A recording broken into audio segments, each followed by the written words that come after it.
Hey cuties, welcome back to my channel love is life 2.0। Dear आप सुन रहे हो कुछ लम्हे मोहब्बत की। सो गाइस, इस स्टोरी के लास्ट पार्ट में हमने सुना ही था।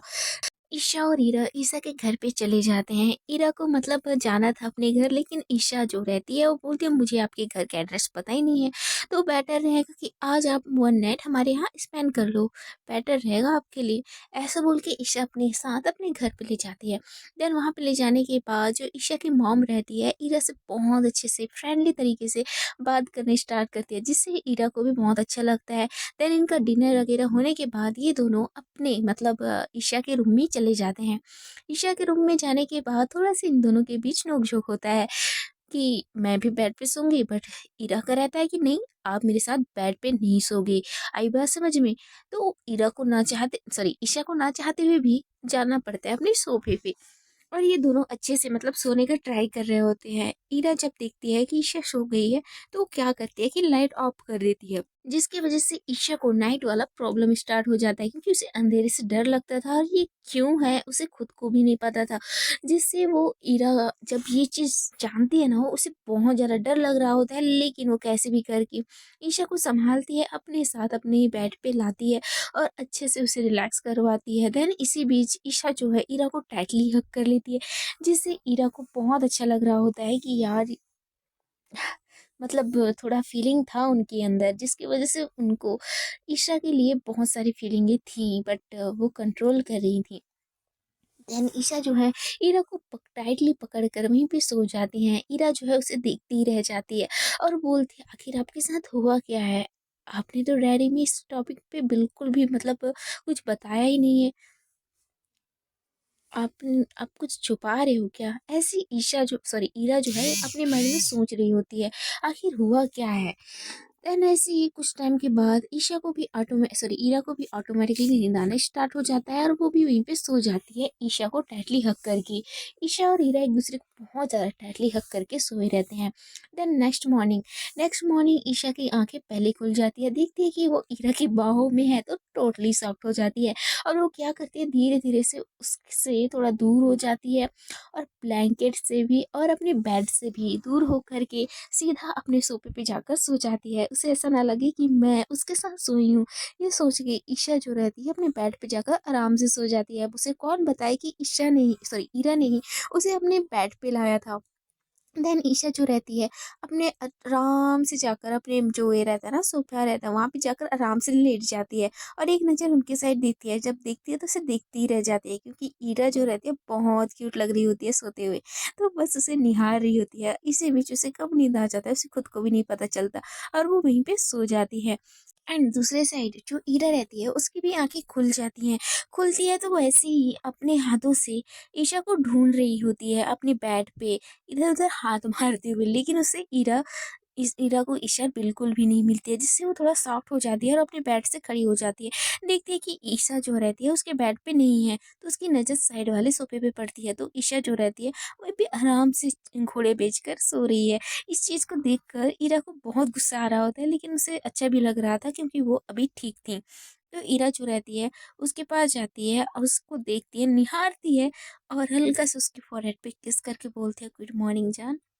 ये चीज़ बोल के ईरा जो है ऑटोमेटिकली स्माइल करने लगती है, बहुत ज़्यादा शाय फील कर रही होती है। उसका फेस पूरी तरीके से रेड हो चुका था। एंड देन बाहर साइड से जो है नॉक नॉक होता है। बाहर साइड से जब नॉक नॉक होता है तो ईरा की नज़र आउटसाइड मतलब डोर की साइड पड़ती है। तो वहाँ से जो रहती है अपनी दी पायल दी जो रहती है वहाँ से आ रही होती है और बोलती है गुड मॉर्निंग ईरा। तो ईरा अपने लिप्स पे हाथ रख के दी को इशारा करती है, शांत रहो दी, ये मोहतरमा सोई है। तो पायल दी भी समझ जाती हैं, इसलिए वो चुप रह जाती हैं और बोलती हैं चलिए कुछ खा लीजिए, नाश्ता वगैरह कर लीजिए, फ्रेश हो गए। तो ईरा बोलती है नहीं दी, अभी कहाँ फ्रेश हुई हूँ, वैसे भी नाइट में मैं बहुत ज़्यादा लेट से सोई थी, इसलिए शायद हो सकता है। तो दी बोलती है इट्स ओके, वैसे हो सकता है तो आज आप आराम कर लो, यहीं पे शाम तक चले जाना। तो ईरा बोलती है दी वैसे भी आप लोग कल से मुझे वही बोल बोल कर रोके हुए हो, तो बट आज तो नहीं होगा। ऐसे बोल के वो ईरा जो रहती है शावर लेने के लिए वॉशरूम की साइड चली जाती है। दी उसे जाते हुए देख ही रही होती है।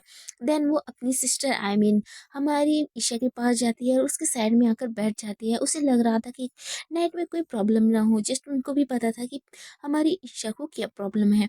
तो उसके फ़ोरहेड पे हाथ फेरते हुए बोलती है, "बच्चा गुड मॉर्निंग।" ऐसे बोल के उसके फ़ोरहेड पे किस करती है। लेकिन किस करने से पहले उसकी नज़र उसके फ़ोरहेड पे लगे लिप्स लिप्स के निशान के ऊपर पड़ती है, जो कि किसी और की नहीं, ईरा की थी। तो ये चीज़ डीपी नोटिस कर लेती है और वो स्माइल करते हुए बोलती है, बात इतना आगे बढ़ गया है क्या कि मेरी सिस्टर मुझे ही नहीं बता रही है।" ऐसे बोल के दी स्माइल करती है और उसके साइड वाले चेक्स पे किस करते हुए गुड मॉर्निंग बोलती है। उससे दूर होते हुए वहीं पे सोफे पे बैठ जाती है। देन कुछ टाइम के बाद जो ईरा रहती है वो भी बाहर आ जाती है और बोलती है, हाँ, चलिए हो गया दी। तो सामने से जो पायल रहती है वो बोलती है, चलो। तो ईरा जो रहती है वो अपनी ड्रेस को उठा रही होती है। तो दी बोलती है, हे, अपनी ड्रेस को क्यों ले जा रही हो, रुको, मैं ड्रेस निकाल दे रही हूँ आपके लिए। ऐसे बोल के दी जो है वहाँ कबर्ड पे चली जाती है और कुछ हमारी ईशा की ड्रेसेस निकालती हैं और बोलती हैं, ये आपके ऊपर फिट आएंगे क्योंकि आप दोनों का फिगर एक जैसा है, बॉडी शेप। सो नॉर्मल आप दोनों के ऊपर अच्छे जचेगा एंड ये तो आपके ऊपर बहुत बेटर जचेगा। ऐसे बोल के दी जो रहती है वो ईरा के साथ ड्रेसेस आगे करती हैं। तो दी की बात सुन के जो ईरा रहती है ना, वो कुछ टाइम के लिए सॉफ्ट ही रह जाती है क्योंकि यार उन्होंने बोला था body structure and safe etcetera etcetera, तो उससे शर्म आना स्टार्ट हो जाता है। और वो कहीं ना कहीं हमारी ईशा के साइड देख रही होती है, उसे देखती है तो गुस्सा आ जाता है क्योंकि यार वो अभी भी घोड़े बेच कर सो ही रही थी। तो दी के साइड देखते हुए बोलती है, ओके दी, मैं 2 मिनट दीजिए, मैं फ्रेश होकर मतलब ड्रेस चेंज करके आ रही हूँ। तो बोलती है, ऐसे बोलती है। सो उसके बाद जो ईरा रहती है ड्रेस चेंज करने के लिए वॉशरूम के साइड चली जाती है और दी वहीं पे बैठ जाती हैं और वेट कर रही होती हैं ईरा का। कुछ टाइम के बाद ईरा जो है वो ड्रेसअप करके बाहर आती हैं, जिसको देख करके दी बोलती है, इसमें आप बहुत क्यूट लग रहे हो। तो बोलती है, थैंक यू दी। वो एक्चुअली एक शॉर्ट था, वाइट कलर का एक फ्रॉक इनसाइड था जिसमें वो बहुत ज़्यादा क्यूट लग रही थी एंड प्रीटी भी लग रही थी, जस्ट लाइक बेबी डॉल। सो उसके बाद जो हमारी ईरा रहती है और हमारी दी जो रहती हैं, ये दोनों बाहर निकल जाते हैं और ब्रेकफास्ट के लिए नीचे चले जाते हैं। नीचे जाते हैं तो देखते हैं कि वहाँ पे मीशा और मम्मी जो रहती हैं साथ में बैठी हैं। देन उसके साइड वाले सीट पे जो डैडा रहते हैं हमारे सामने, देखती हैं कि वहाँ पे डैडा रहते हैं जो कि हमारी ईशा के डैड रहते हैं एंड वहाँ पे बैठकर वो ब्रेकफास्ट कर रहे होते हैं। तभी उनकी नज़र ईरा और पायल के ऊपर पड़ती है। ईरा के साथ देखकर डैड शॉक्ड हो जाते हैं और बोलते हैं, ये यहाँ पे क्या कर रही है। तो उनकी वाइफ हंसते हुए बोलती हैं, ये हमारी बेटी की फ्रेंड है। तो बोलते हैं, किसकी, पायल की। तो बोलते नहीं, वो ईशा की है शायद। तो सामने से मीशा की साइड डायरा देखते हुए बोलते हैं, मीशा। तो मीशा बोलती है, हाँ वो अंकल, वो एक्चुअली वो डायरी जो थी ना ईशा की, वो गुम गई थी, इन्हीं के पास था तो इन्होंने लौटाया था, तो तब से हमारे बीच फ्रेंडशिप हो गई थी इसलिए। तो बोलती है, किसी सेलिब्रिटी को अपनी फ्रेंड बनाने से बहुत ज़्यादा प्रॉब्लम होता है, आपको पता नहीं है। तो सामने से मीशा हंसते हुए बोलते हैं, अंकल एक्चुअली हम एक लॉयर हैं, सो ये तो नॉर्मल है, हम बड़े बड़े चीज़ों से टक्कर लेते हैं, ये तो हमारे लिए मामूली बात है। ऐसे बोल के मीशा स्माइल करने लगती है। तो मम्मी जो रहती है वो हंसते हुए बोलती है, देखा, हमारी बेटी खुद शैतान है और हमारी दूसरी बेटी को भी शैतान बना रही है। ऐसे बोल के स्माइल करने लगती है। मीशा को ये चीज़ बहुत अच्छा लग रहा होता है क्योंकि यार यहाँ पे उसे एक फैमिली जैसा वाला व्यू एंड फीलिंग उसे अच्छा लग रहा होता है। देन पायल दी और ईरा वहाँ पे आकर बैठ जाते हैं। तो पायल जो बोलती है कि डैड, आप यहाँ पे इतना लेट क्या क्या कर रहे थे आप हॉस्पिटल पे। तो डैड बोलते हैं कि एक इमरजेंसी केस था, इसलिए मैं उसको सॉर्ट आउट करा करके एक साथ घर पे आ गया हूँ। तो सामने से पायल बोलती है, डैड इतना भी इमरजेंसी केस था तो आप मेरे को भी एक बार इन्फॉर्म कर देते, मैं भी आपके साथ उस केस पे इन्वॉल्व हो जाती। तो डैडा बोलते हैं, नहीं बेटा, मैं आपको इतना ज़्यादा प्रेशराइज तो नहीं कर सकता ना, और वैसे भी ये अभी आपके खेलने कूदने का टाइम है, जस्ट कि अभी आपका इंजॉय का टाइम है। तो अभी आप इंजॉय करिए, इस टाइम मैं हूँ ना, मैं हॉस्पिटल को अच्छे से हैंडल कर रहा हूँ, डोंट वरी। जब आपका टाइम आएगा तो आप भी हैंडल कर लेना। ऐसे बोल के डैडा जो है पायल को समझा रहे होते हैं, पायल दी को। तो पायल दी जो रहती है स्माइल करते हुए बोलते हैं, डैडा आप जैसा कोई नहीं है। तो डैडा हंसते हुए बोलते हैं, हाँ, क्योंकि मेरी दोनों बेटी जैसी कोई है ही नहीं ना, इसलिए मैं भी अपनी दोनों बेटियों के लिए बेस्ट डैडा बनना चाहूंगा। तो सामने से पायल हंसते हुए बोलते हैं, yes, you are my best dada. ऐसे बोल के स्मेल करने लगती हैं। तो कुछ टाइम के बाद जो ईशा रहती है वो भी अपने बेड से आई मीन सोफे से उठ जाती है और फ्रेश वगैरह होकर नीचे आ जाती है क्योंकि वहाँ पे उसे ईरा नजर नहीं आ रही थी, इसलिए उसे समझ आता है कि वो ब्रेकफास्ट के लिए नीचे चली गई होंगी। तो नीचे देखते हैं तो उसे पता चलता है कि ये सभी तो मस्ती कर रहे हैं। तो ईशा जो है नीचे आते हुए बोलती है गुड मॉर्निंग एवरीवन। तो सामने से डैडा बोलते हैं गुड मॉर्निंग प्रिंसेस। तो सामने से मम्मा बोलती है ओह इतना लेट कैसे। तो बोलते मम्मा यार मैं थक गई थी। तो बोलते अच्छा थक गई थी, इतना भी थकना क्या जरूरी है। हाँ, वैसे भी सभी यहाँ पे आकर अपना ब्रेकफास्ट कर रहे हैं और आप इस तरीके से। और देखो ईरा को तो आप अकेले छोड़ दिए हो। तो सामने से ईसा हंसते हुए बोलते हैं यार मम्मा मैंने कहाँ अकेले छोड़ा है, दी तो थी ना उनके साथ। तो सामने से पायल दी हंसते हुए बोलते हैं क्यों, वो तो मेरी सिस्टर जैसी हैं, छोटी सिस्टर जैसी हैं, वैसे भी वो आपकी एज की है, तो आपको उनका ध्यान रखना चाहिए, मुझे नहीं। तो सामने से ईशा बोलते ओ हो, आप क्या किसी ओल्ड आंटी जैसे क्यों बात कर रहे हो। तो सामने से दी बोलती व्हाट यू मीन। तो सामने से ईशा बोलती यार दी आप 50-60 ईयर्स की ओल्ड लेडी की जैसे बात कर रहे हो, जैसे कि आप कोई मतलब बूढ़ी आंटी हो। ऐसे बोल के वो दी को सता रही होती है, परेशान कर रही होती है। तो दी को गुस्सा आ जाता है, बोलते हैं यू ऐसे बोल के वो ईशा के पीछे पीछे भागने लगती है। ईशा जो रहती है आगे रहती है, पायल दी पीछे रहती है, इन दोनों के बीच कुत्ते बिल्ली वाली लड़ाई चल रही होती है। इस बीच जो ईरा रहती है वो थोड़ा सा मतलब खड़ी हो जाती है और देन थोड़ा सा आगे बढ़ने का ट्राई कर रही होती है, मतलब हैंड वॉश के लिए वो जा रही होती है। इसी बीच वो टकरा जाती है ईशा से और इन दोनों के बीच गंदी वाली टकराट हो जाती है और ये इनके बीच एक अलग सा मोमेंट क्रिएट हो जाता है। इस बीच जो ईशा रहती है ना वो ईरा के ऊपर थी और ईरा जो है नीचे थी और इन दोनों का जो बॉडी था ना एक दूसरे से बहुत ज़्यादा अटैच था, मतलब एक दूसरे को टच कर रहा होता है एक दूसरे के बॉडी को। इस चीज़ से दोनों को अजीब सी फीलिंग आना स्टार्ट हो जाता है। और कहीं न कहीं ईरा को तो पता था और ईशा को भी पता था ये फीलिंग क्या है, लेकिन वो दोनों खुद अपनी फीलिंग को इग्नोर मार रहे होते हैं। ईरा तो चाहती थी कि वो अपनी फीलिंग ईशा को बताए समझाए, लेकिन वो नहीं चाहती थी कि उनकी जो दोस्ती है वो खराब हो जाए। और वैसे भी उनसे मिले हुए उनका ज़्यादा टाइम भी नहीं था, इसलिए वो ये सब के बारे में उनको नहीं बता रही होती है। तो ईशा जो रहती है बोलती है सॉरी सॉरी एक्चुअली ये गलती सारी दी की है, मेरी इसमें कोई फॉल्ट नहीं है। ऐसे वो थोड़ा सा लड़खड़ाते आवाज़ से बोल रही होती है। तो ईरा जो रहती है बोलती it's okay, I I know क्या हुआ है, मुझे समझ आ रहा है, सो डोंट वरी। तो ईशा बोलती है ओ एक्चुअली वैसे ब्रेकफास्ट कैसे लगा। तो ईरा बोलती है हाँ बहुत अच्छा था। तो बोलती है हाँ अच्छा होगा ही ना, मम्मा ने बनाया है, मम्मा का हाथ का जो खाना था ना ब्रेकफास्ट है वो सबसे बेटर है, सबसे बेस्ट है। ऐसे बोल के वो अपनी मम्मा का तारीफ कर रही होती हैं। इस बीच इनका जो ये था ना, मतलब जिस तरीके से गिरे थे वो वैसे ही ये दोनों बात कर रहे होते हैं। ईरा को भारी भारी सा फील हो रहा था, लेकिन ईशा की बातों से उसको अच्छा फील हो रहा होता है। तो जो पायल दी रहती है ना वहीं पे खड़ी होकर इन दोनों को ऐसे देख रही होती है और हंसते हुए बोलते हैं तुम दोनों पागल हो गए हो। तो ईरा की नज़र और ईशा की नज़र दी की साइड पड़ती है। ईशा जो है घूर के अपनी दी को देख रही होती है और ईरा जो है कंफ्यूज होकर दी की साइड देख रही होती है। तो दी के साइड ईशा बोलती है हाँ क्या मतलब है आपका दी, आप इस तरीके से कैसे बात कर सकते हो ईरा से। तो ईरा के साइड देखते हुए ईशा बोलती है आप ठीक हो ना ईरा। तो ईरा बोलती है मैं ठीक हूँ, आप मुझे इतना क्यों पूछ रहे हो। तभी पायल दी बोलती है अरे खड़े तो हो जाओ दोनों, ऐसे क्यों लेटे हुए हो जैसे कि मतलब यहाँ पे जगह ही नहीं है। ऐसे बोल के दी जो रहती है इन दोनों को थोड़ा सा मतलब गुस्से से देख रही थी, क्योंकि वहां पे मम्मा और डैडी दोनों थे और उन दोनों की नज़र ईरा और ईशा के ऊपर थी। तो वो भी उन दोनों को ऐसे देखकर थोड़ा सा हैरान थे। लेकिन जो मम्मी थी ना वो बहुत स्माइल कर रही होती है, हंस रही होती है, क्योंकि उनको वो एक मजाक के सिवा और कुछ नज़र नहीं आ रहा था, क्योंकि वो बस एक मस्ती कर रहे होते हैं उस टाइम। तो सामने से ईशा बोलती है देखिए ये इनमें आपकी गलती है, मेरी इसमें कोई भी फॉल्ट नहीं है। तो सामने से दी हंसते हुए बोलते हैं ओ एम जी इसमें मेरा क्या फॉल्ट है। तो ईरा और ईशा जो रहती हैं वो एक दूसरे को सहारा देते हुए खड़ी हो जाती हैं। तो ईरा फिर से ईशा की साइड देखने लगती है और ईशा ईरा की साइड देखकर फिर से सॉरी बोलती है। तो ईरा बोलते हैं इट्स ओके मैं ठीक हूँ, आप ठीक हो, नॉर्मल है कोई ना। वैसे भी ये तो नोक-झोंक चलता ही रहता है दो सिस्टरों के बीच।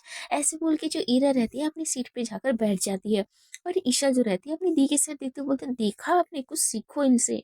तो सामने से पायल दी हंसते हुए बोलती है ये आपको सीखना चाहिए, वो छोटी है, आपकी एज की है, लेकिन आप तो ऐसे बोल के वो उनके साइड थोड़ा-सा हँसने लगती है और स्माइल करते हुए घूर के देख रही होती है। तो ईशा भी गुस्से से अपनी दी की साइड देखते हुए बोलती है, मतलब क्या है आपका दी? तो सामने से दी बोलती है, मेरा मतलब बस ये है कि कुछ सीखो हीरा से। ऐसे बोल के वो अपनी सीट पे जाकर बैठ जाती हैं। तो मम्मा और डैडा जो रहते हैं इन दोनों को सँभालते हुए बोलते हैं, अरे बस हो गया, कितना फाइट करोगी? बच्चों की तरह लड़ते रहते हो। अभी आप बच्चे नहीं हो, बड़े हो चुके हो, ये भी आप अपने ज़हन में रख लीजिए थोड़ा-सा। ऐसे बोल के वो डैडा जो रहते हैं इन दोनों को समझा रहे होते हैं। तो पायल हँसते हुए बोलते हैं, डैड इसमें मेरा कोई फ़ॉल्ट नहीं है, आप समझाओ ईशा को। तो ईशा बोलती है, डैड इसमें मेरा भी कोई फ़ॉल्ट नहीं है, इसमें दी का फ़ॉल्ट है, ओके? तो आप दी को सँभालो। ये एक दूसरे के ऊपर ब्लेम ठोक रहे होते हैं। तो डैड बोलते हैं, अच्छा अच्छा हो गया, अब करो अपना ब्रेकफास्ट, ठंडा हो जाएगा बच्चों। ऐसे बोल के डैड जो है ब्रेकफास्ट करवाते हैं। कुछ टाइम के लोग ब्रेकफास्ट करने के बाद आराम से सोफे पे बैठे रहते हैं। देन इरा बोलते हैं, हाँ आंटी अब मुझे जाना चाहिए क्योंकि बहुत टाइम हो गया है। देन मैंने अपने बॉडीगार्ड के पास कॉल कर दिया है, वो आता ही होगा कभी भी। ऐसे बोल के वो आंटी को बता रही होती हैं। तो आंटी हंसते हुए बोलते हैं, बेटा अब कुछ दिन यहीं पे रुक जाते तो कुछ भी नहीं होता। वैसे भी आपकी वजह से हमारा घर जो खाली-खाली सा फ़ील हो रहा था वो फूल जैसा मतलब एक अच्छा-सा फ़ीलिंग दे रहा था आज हमारे घर पे। तो सामने से ईरा हँसते हुए बोलते हैं, डोंट वरी आंटी, मैं आपसे मिलने आती रहूँगी एंड आप भी मुझसे मिलने आते रहिएगा। ऐसे बोल के आंटी को हग करती हैं। देन अंकल के पैर छूते हुए बोलते हैं, ठीक है अंकल हम जा रहे हैं। तो जो डैडा रहते हैं वो भी उसके सर पे हाथ रखते हुए बोलते हैं, ओके बेटा। उसके बाद जो ईरा रहती है ईशा की साइड एक बार तिरछी नज़रों से देखने लगती है। तो ईशा अपना फेस टर्न करते हुए स्माइल करने लगती है। देन ईरा जो है वहाँ से निकल जाती है। मीशा जो रहती है ईरा के पास आती है और बोलती है, आप प्लीज़ ध्यान से जाइएगा और ईशा के साइड से आई एम सॉरी। तो सामने से बोलते हैं, इट्स ओके, मुझे पता है वो लोग मस्ती कर रहे थे, डोंट वरी। तो बोलते हैं उसके बाद जो ईरा रहती है वहां से निकल जाती है। ईशा जो रहती है वो बोलती है, मॉम आप मेरी कितनी ज्यादा इंसल्ट कर रहे थे आपको पता है? मम्मी हंसते हुए बोलती है, यार मैंने कुछ किया ही नहीं है, चलो ठीक है मुझे काम है। ऐसे बोल के मम्मा वहाँ से खिसक जाती है। देन डैडा भी बोलते हैं, हाँ मुझे हॉस्पिटल जाना है, आप लोग अपना ध्यान रखना ठीक है। तो सामने से पायल दी बोलते हैं, डैडा मुझे भी आना है वेट। ऐसे बोल के दोनों बाप बेटी निकल जाते हैं अपने हॉस्पिटल की साइड। देन मीशा और ईशा वहीं पे थे। तो ईशा बोलते हैं, तो चल हम भी चलते हैं अपने ड्यूटी पे। तो बोलते हैं, हाँ मेरी माँ चल, वैसे भी आज किसका फाइल देखने पता है ना? तो बोलते हैं, हाँ मुझे पता है चलो। ऐसे बोल के ये दोनों भी वहाँ पे चले जाते हैं। वहाँ जाते हैं और इस फाइल को फिर से एक बार देखने लगते हैं क्योंकि उनको भी थोड़ा सा उस फाइल मतलब उस केस के ऊपर डाउट था क्योंकि फैमिली ने कुछ और ही बोला था। आपने अगर नेक्स्ट एपिसोड को सुना ही है तो आपको पता ही होगा किस केस के बारे में हम बात कर रहे हैं। तो हाँ, सामने से मीशा बोलती है, यार बट मुझे सच में उसके हस्बैंड के ऊपर डाउट आ रहा है। तो सामने से बोलते हैं, ये हाँ मुझे भी कहीं ना कहीं उसके हस्बैंड के ऊपर डाउट आ तो रहा है, बट इस लड़के को हम मतलब इग्नोर तो नहीं कर सकते ना। तो सामने से मीशा बोलते हैं, ठीक है इसके पीछे मैं उस बंदे को लगा देती हूँ। तो बोलते हैं, कल के केस से पहले मुझे ये बंदा किसी भी हालत में चाहिए। तो सामने से मीशा बोलते हैं, ओके डोंट वरी, मेरे जितने भी जासूस हैं मैं इनके पीछे इस आदमी के पीछे लगा दी हूँ, तो डोंट वरी कोई प्रॉब्लम क्रिएट नहीं होगा। तो बोलती है, ओके। उसके बाद जो ईशा रहती है मीशा के साथ मिलके वो उस फाइल को फिर से एक बार पढ़ना स्टार्ट कर देती हैं। देन अपने कुछ खबरियों से जितना पता था उन सारे डिटेल्स को एक कॉपी में नोट करते हैं। देन उस चार्ट को आराम से देखने लगते हैं। ईशा बोलती है, यार मुझे कहीं ना कहीं डाउट इसके हस्बैंड और इसके बीएफ जो एक्स है इसके ऊपर पड़ रहा है, बट मुझे समझ नहीं आ रहा है, वो क्लू ही नहीं मिल रहा है कि मैं इन दोनों को कैसे पकड़ूं।